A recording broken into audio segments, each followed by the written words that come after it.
ఇంక స్టార్ట్ చేద్దామా? నా తంతుగా నేను మాట్లాడాల్సింది నా హృదయపూర్వకంగా చెప్పు.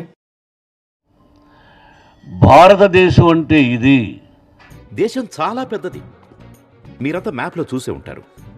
భరతమాత అంటే ఇది.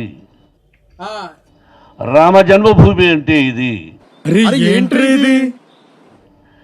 రాముడు పుట్టిన దేశం. No use. వాడు విండండి. మనమంతా భారతీయులము అని ఇప్పటికి రెండోసారిది. అయన్నొద్దు, పాయింట్కి రా. అయోధ్య శ్రీరాముని ప్రతిష్టాపన 22వ తారీఖు. మూర్తి గారు, ఇలాంటప్పుడే గుండె రాయి చేసుకోవాలి. ఏం చేస్తాం? నాకు కూడా ఇన్విటేషన్ రావడం జరిగింది. ఫస్ట్ నన్ను అడిగారు రాజా.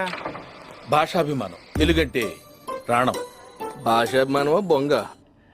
కానీ అన్ని సెక్యూరిటీస్ ఇస్తానన్నా కూడా అక్కడ పోవడానికి భయపడి వెళ్ళలేదు.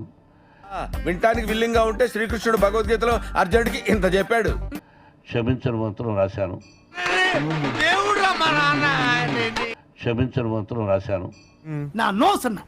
ఈ టెంపుల్లో కూడా 14వ తారీఖు నుంచి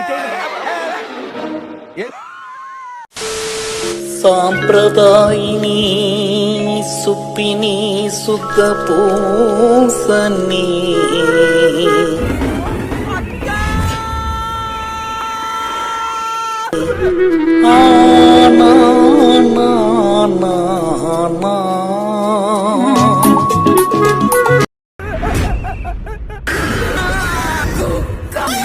జై శ్రీరామ్.